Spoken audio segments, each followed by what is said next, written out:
那今天要给大家评测的这款积木，不出意外的话呢，基本已经提前锁定了2023玩家最喜欢的积木套装。同时也可以预见的是，继法拉利488之后，在各个玩家群里呢，几乎人手一台的现象呢，大概率会在这款套装上再次出现。那就是这款来自海外乐高茂克大神 T-LEGO 的，使用了4700多片积木零件，成品长60厘米，重3.2公斤，相对于售价2000多万的原型车，比例为1比8的这辆拉法拉利。那先来大概了解一下它的功能和设计点啊。创新的前悬架高度调节，前所未见的转向时悬架侧倾，方向盘联动，含空挡和倒挡的4速序列式变速箱，换挡拨片联动，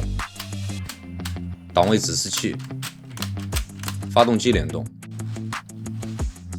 两侧蝴蝶门开合，前盖开合，引擎盖开合，车尾扰流板和扩散器调节。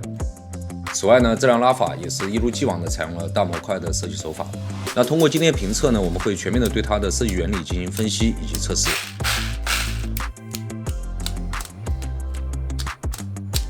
这里我们来看一下前悬架模块，也是这款作品最精彩的地方，包括转向与方向盘联动、悬架高度调节以及转向时悬架侧倾，那都在这个模块里面。首先，悬架两侧的避震呢是被固定在左右两侧这里的光滑销上面啊。那转动方向盘的时候呢，两侧这个位置固定光滑销的这个71708呢会发生相同方向的角度变化啊，实现一边悬架升高，另一边降低，也就是悬架侧倾的这样的一个效果。此外，当我们转动上面的旋钮啊，固定光滑销的这个71708呢，则会发生反向的角度变化，实现两侧悬架呢同时升高或者降低，也就是整个底盘的升降的这样的一个效果。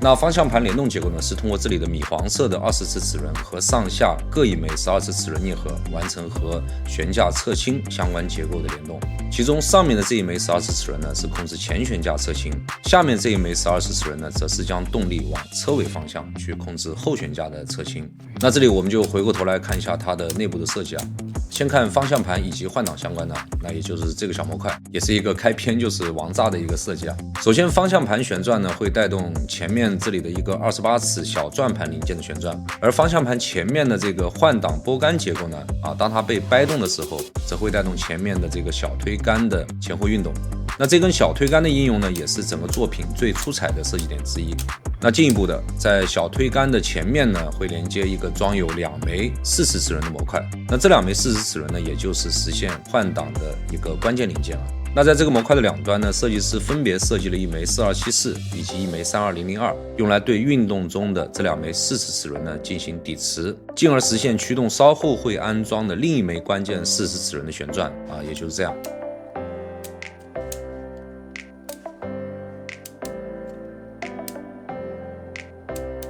在安装这个模块的时候呢，一定要按照拼搭手册的要求啊，把这根十字轴呢调成十字对中的状态。那具体调整方法呢，是通过微调小推杆的伸出的这个长度来实现。这里如果没有调好的话呢，会影响中间那枚关键4齿齿轮的回位啊，进而可能会导致换挡异常。好，那这里呢就可以看到完整的方向盘相关联动结构了。整个联动结构呢是包括3路动力之间的联动啊，分别是方向盘、通往车顶的旋钮，以及通往车头方向的用于和悬架侧倾联动结构之间的联动。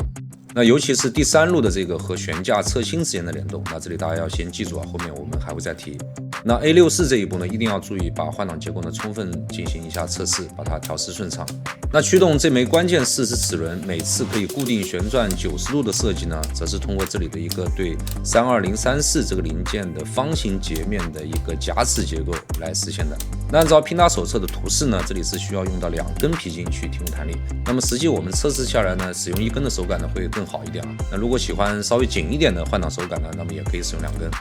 好，进一步的档位指示器呢，则是通过这里的几枚齿轮完成联动。好，那看完了方向盘和换挡相关，接下来呢，我们就来看一下悬架高度调节以及悬架侧倾的关键结构。首先，调节悬架高度的手动动力从上面进来以后呢，它是通过3枚12次锥齿轮，将动力呢向左右两侧传输，然后带动两侧涡轮的旋转。那涡轮呢会带动24次齿轮的旋转。注意，在这个情况下呢，这两枚24次齿轮呢是反向旋转，对应的呢也就是实现两侧悬架同时升高或者降低的一个效果。此外，整个涡轮这个模块呢，它又可以一定程度上呢左右移动啊，而这个左右移动呢，则是通过方向盘的转向动力完成的啊，也就是我们之前提到的方向盘旋转的第3路动力输出的那个位置啊。在左右移动的过程中，那两侧的涡轮呢是带动这两枚齿轮同向旋转，对应的呢也就是两侧悬架，其中一侧升高，那另一侧呢降低这样的效果。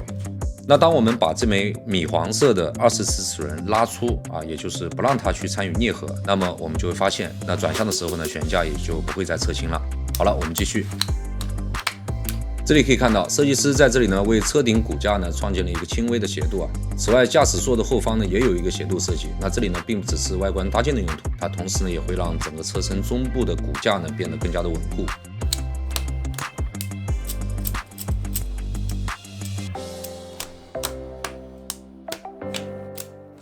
这里可以看到后悬架的侧倾结构设计啊，和前悬架类似啊，也是通过一个模块的左右运动，最终带动支撑避震零件端部的这个71708的角度变化来实现的。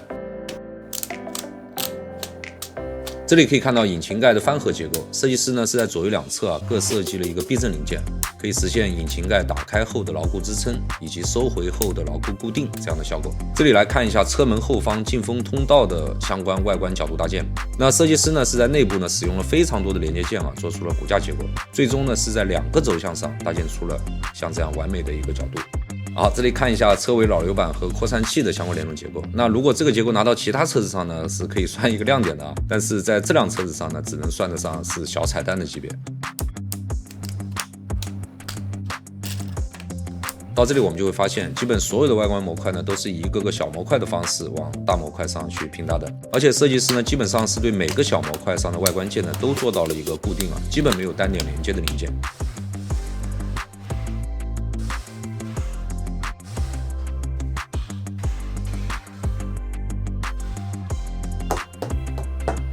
那完成了各个大模块以后呢，我们这里来回顾和欣赏一下它几个大模块的设计啊。首先是车头模块，我们可以看到在整体造型方面，基本采用科技面板进行搭建。同时呢，因为内部骨架的设计呢是比较到位的，所以整体这个稳固性呢还是非常不错的，基本上做到了对每一块科技面板的固定。在细节方面呢，设计师甚至还对车灯内部的这个外观啊，它也做了搭建。不过车头模块中呢，这里的这个车标部分啊不是很好装，那我们建议呢是把这3个零件呢先装好，然后再固定到主体上。此外呢，用来勾勒底部曲线线条的这个黑色十字软轴啊，可以把端部呢稍微剪掉一点点，这样出来的弧度效果的话呢，会更加完美。那再看前盖模块，同样呢是采用了比较复杂的角度构建，每一块科技面板呢也都是通过内部骨架呢进行了一个非常精确的一个控制，整体稳固性呢也是非常不错啊。同时呢，设计师在这里呢还使用了砖块类零件，对外观细节呢进行了辅助搭建。好，再看车门模块，也是全车外观搭建呢最精彩的部分之一啊！不但没有镂空的破面，而且整体表现出的立体感呢也是非常的不错啊。那设计师呢不但是对原型车两侧的这些空气动力学曲线呢进行了搭建，甚至连车窗靠后位置这里微微向上的这个细节曲线啊都做了还原。那再看车门的内侧面，这里的外观呢同样也是做了搭建，在牢固度方面呢同样也没有问题，每块科技面板呢都做到了固定啊。好，车身两侧的进风口模块，这个模块呢我们在拼搭环境中已经看过了，非常完美的曲线设计。不过这个模块上使用的几个砖块类零件的话呢，会稍微有点松啊。引擎盖模块的其中一半，那这个模块如果细看的话呢，相对来说是比较碎的啊。翻过来我们看一下内部，那可以看到非常复杂的这些用来创建角度的这个骨架结构啊。那整个模块的牢固度呢还是可以的，不过感觉呢会比较软一点。车尾两侧模块，同样的啊也是非常复杂的角度构建，非常稳固的最终效果。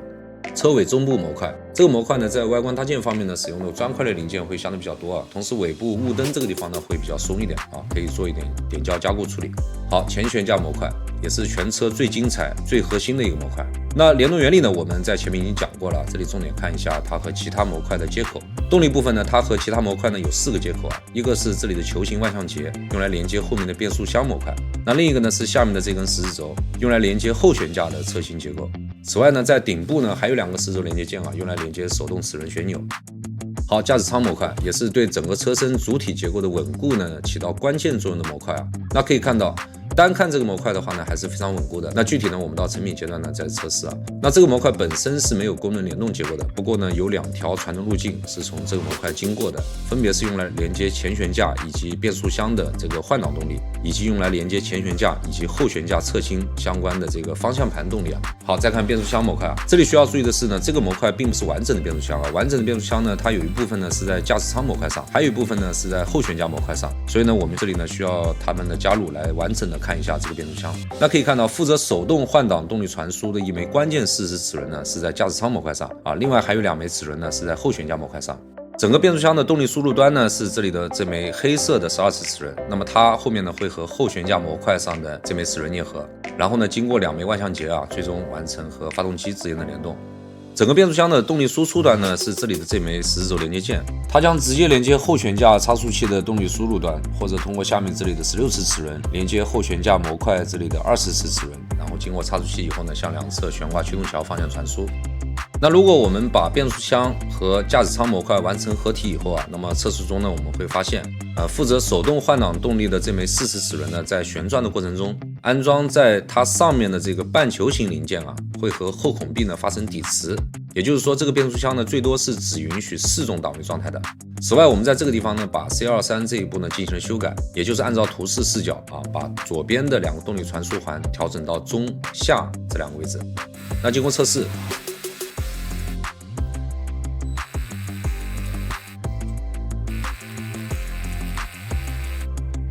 那几个档位呢也都是完全正常的。那最后呢就是后悬架模块了这个模块呢和变速箱模块之间的连接呢，我们刚刚已经讲过了。那除了和变速箱的连接呢，它还有一个连接啊，就是和后悬架侧倾相关的联动结构。也就是说，方向盘的转向动力最终呢会进入到这里的齿条，然后通过1枚齿轮呢去控制这个模块的左右移动，来实现后悬架侧倾的效果。那不过这枚齿轮呢，并不在这个模块上，而是在我们刚才提到的那个车尾中部模块上面。好了，那么接下来呢，我们就来做大模块合体。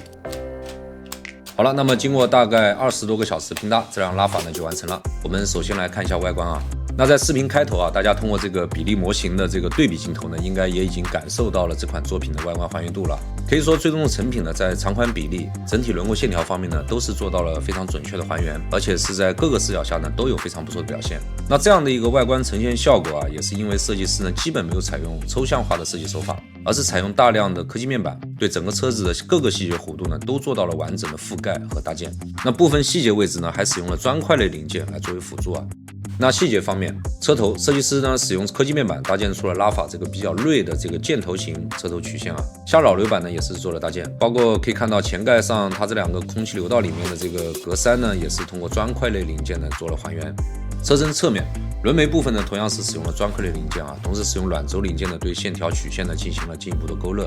那2侧车门部分呢，感觉是全车最帅的地方了。这部分的细节呢，看起来非常的多啊。设计师呢，通过对科技面板的细微角度的控制，非常好的还原了原型车的这个空气动力学曲线设计啊，包括后面的进气口啊。那同样的，这部分呢，也是使用了少量的砖块类零件呢进行了辅助。引擎盖部分，设计师呢使用了大量的科技面板，同时驾驶室向车尾方向过渡的地方啊，也是全车外观搭建最主要的难点。另外呢，透过引擎盖呢，还可以看到里面的发动机啊，包括像内部的一些管线细节呢，同样也是做了还原。那车尾部分，上面的扰流板、下面的扩散器、2侧的4出排气管，还有中间的雾灯呢，也是一个都没有落下。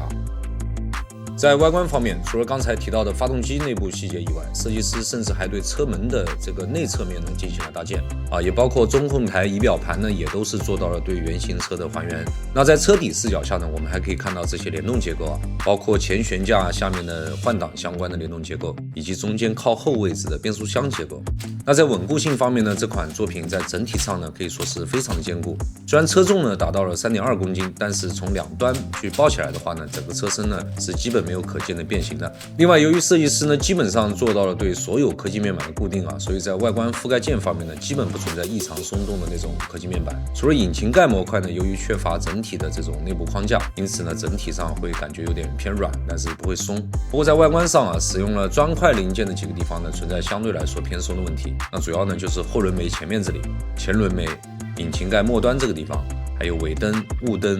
以及车头底下这个地方。另外呢还有驾驶座头枕等位置啊。除了车尾雾灯部分呢，以及驾驶室的一个模拟操作杆呢，感觉是有点异常偏松以外呢，那其他地方呢都是砖块类的常见情况，那我们尽量不要去碰到就可以了，或者也可以尝试点胶加固。那接下来呢，看一下功能，车子在各个档位下的推行以及发动机联动，那可以看到在各个档位下呢都没有问题。那这里呢，我们也顺便测试了一下换挡的可靠性啊。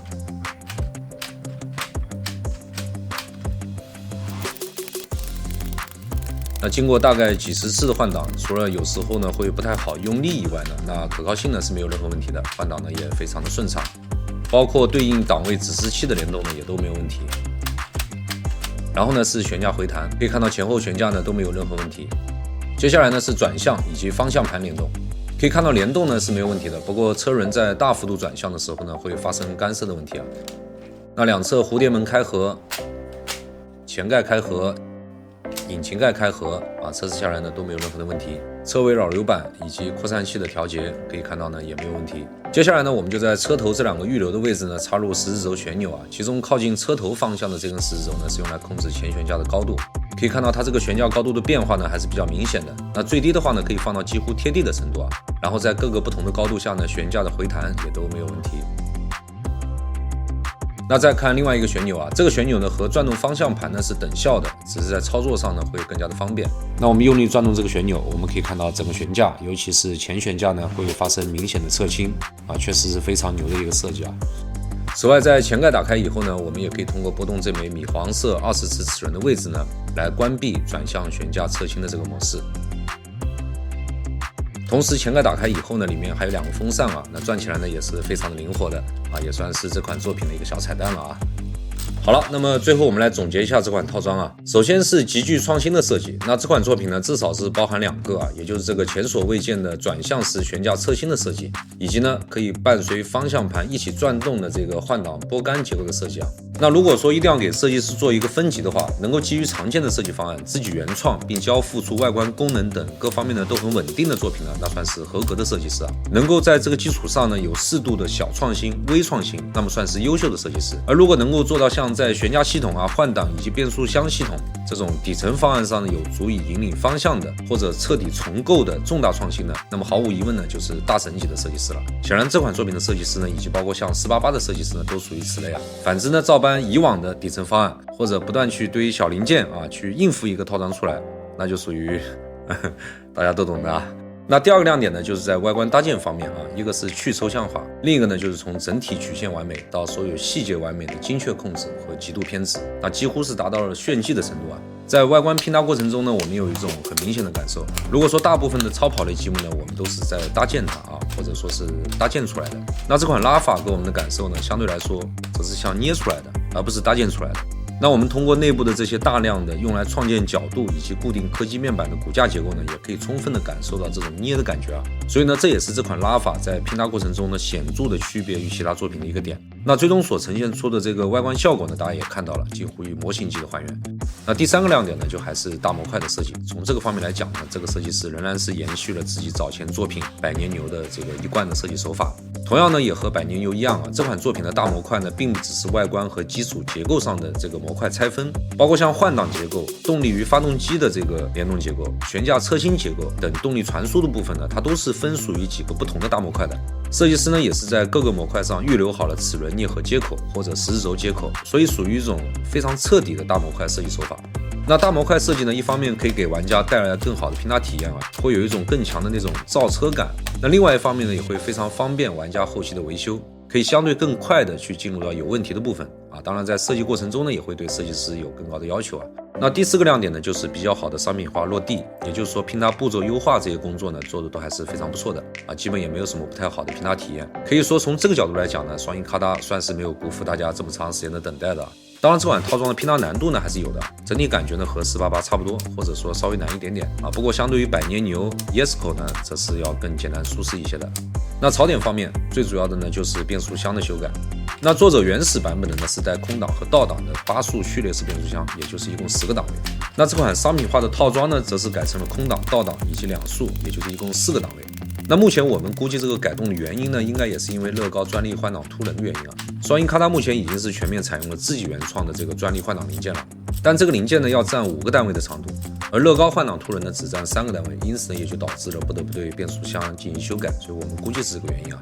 那这里我们也要提一下，双鹰咔哒呢目前应该是国内唯一一家呢对这个换挡零件进行原创设计并拥有专利的品牌，所以这个呢就有点类似于别人对咱们芯片进行限制的那些事情啊，感受到你威胁了啊就不让你用了。那深入的咱们今天就不讲了，反正就这么回事啊。支持国产原创的玩家，请把双鹰加油打在弹幕里啊。那变速箱其实如果要改回10个档位呢，其实是没有问题的，但因为目前的设计呢是只允许有4个档的。那如果要改动的话呢，肯定会涉及到一些零件的变化啊，加上时间的关系，那本期评测呢我们就不做方案了。那么因为这辆车采用大模块设计啊，所以即便是已经拼好了，后面我们再去换变速箱的话呢，其实也不会太麻烦，有能力的玩家也可以自己尝试一下。那其他还有几个呢，我个人觉得不算槽点啊，不过还是可以提一下。第一个呢，就是之前提到的部分辅助外观搭建的砖块类零件啊偏松的问题。那这个问题呢，基本上和零件的关系是不大的，那主要就是为了追求极致细节的这样的外观设计方案所导致的。那最后一个呢，就是这款套装呢，虽然它是做了充分的商品化优化的，但是仍然呢是有一定拼搭难度的，尤其是一些十字轴精确角度的控制和相关的调试工作。